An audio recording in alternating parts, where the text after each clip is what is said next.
Bonjour les amis, aujourd'hui nous allons revenir sur les situations où nous avons besoin de faire une division pour trouver la solution. Et nous allons voir qu'il y a deux cas à repérer. Pour cela, tu dois avoir déjà vu les leçons multiplication, échanger les nombres et division, se servir des tables de multiplication. Dans cette leçon, nous avons vu que pour trouver le résultat, par exemple, de 16 divisé par 2, on pouvait se demander, si on fait 2 paquets, combien faut-il dans chaque paquet pour que le total fasse 16? C'est l'opération à trous. 2 fois combien égale 16? Alors on trouve qu'il faut 8.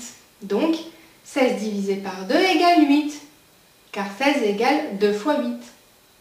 Mais nous avons déjà vu que dans une multiplication, on pouvait échanger les nombres de places.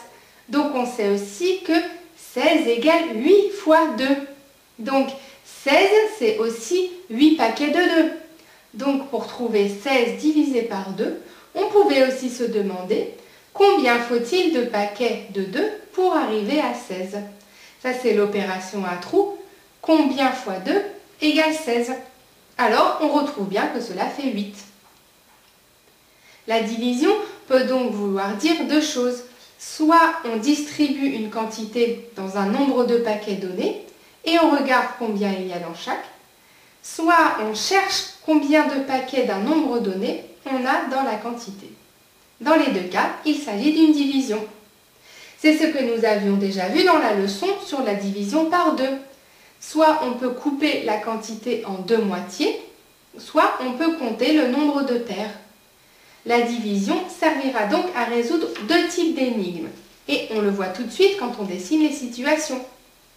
Dans le premier cas, il s'agit de partager, répartir ou couper une quantité.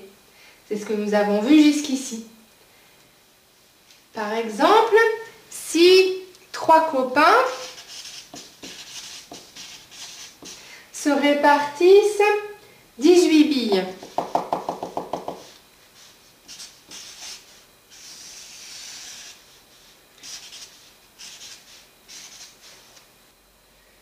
Je me demande 3 fois combien.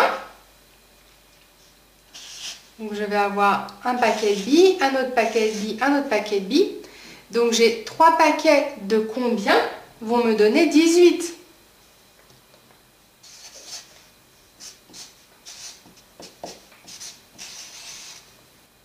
Et donc, je trouve que 18 divisé par 3 égale 6. 3 fois 6 égale 18. Donc, chacun va recevoir 6 billes.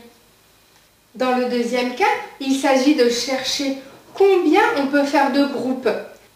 Par exemple, si 18 élèves doivent faire des équipes de 3 pour faire un jeu. Donc nous avons 18 élèves, donc encore d'autres, en tout 18. Et nous devons faire des groupes de 3. Et dans tous les 18, je me demande combien il va falloir faire de groupes pour que au total, j'ai les 18 élèves. Et donc là, je me demande combien de groupes de 3 est égal à 18. Et je sais que 6 fois 3 égale 18. Donc, il me faudra 6 groupes pour arriver à 18 au total. Donc, celui-là,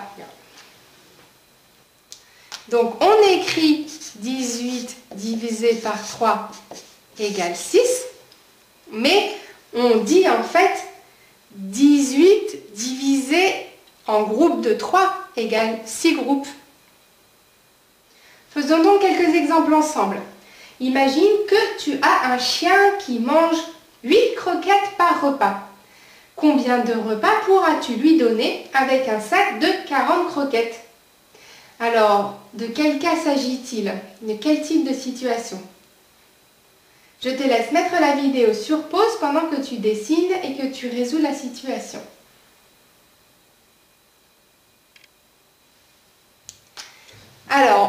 on me dit que j'ai un sac de 40 croquettes. Et je dois faire des groupes de 8 croquettes. Donc 8 croquettes pour chaque repas. Donc, je veux savoir combien de groupes de 8 croquettes je vais pouvoir faire pour aller jusqu'à 40. C'est donc combien de fois 8 égale 40. C'est le deuxième type de situation.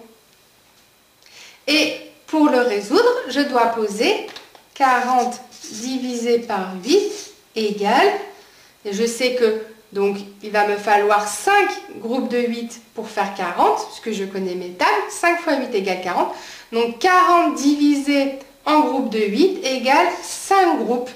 J'aurai donc 5 groupes de 8 croquettes. Je pourrais donner 5 repas de 8 croquettes à mon chien avant d'avoir utilisé les 40 croquettes du sac. Prenons un autre exemple. Imagine que tu dois apprendre 24 mots nouveaux et qu'il te reste 4 jours pour les apprendre. Combien de mots dois-tu apprendre par jour en répartissant de manière égale? Je te laisse mettre la vidéo sur pause pendant que tu dessines et que tu résous la situation.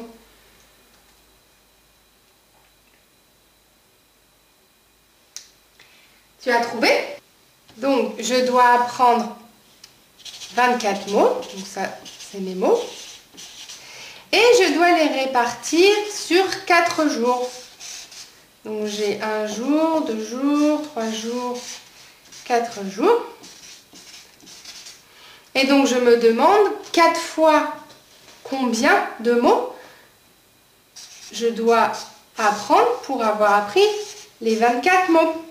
Et comme je sais que 4 fois 6 égale 24, je devrais donc apprendre des groupes de 6 mots. Voilà, pendant les 4 jours, et j'aurai bien appris mes 24 mots. Et j'écris évidemment pour le résoudre 24 divisé par 4, 24 partagé en 4 égale 6. C'était donc une situation du premier type. Voilà, tu vois donc que dans les deux cas, que je veuille partager une quantité en un nombre de paquets ou trouver combien il y a de paquets dans une quantité, je dois dans les deux cas faire la division de la quantité donnée. Comme d'habitude, tu trouveras de quoi te faire la main sur le site réviser.eu dans les leçons du professeur Atout Scolaire, en faisant les exercices et en revoyant la leçon division et résoudre 2 types de situations. Alors amuse-toi bien et à bientôt!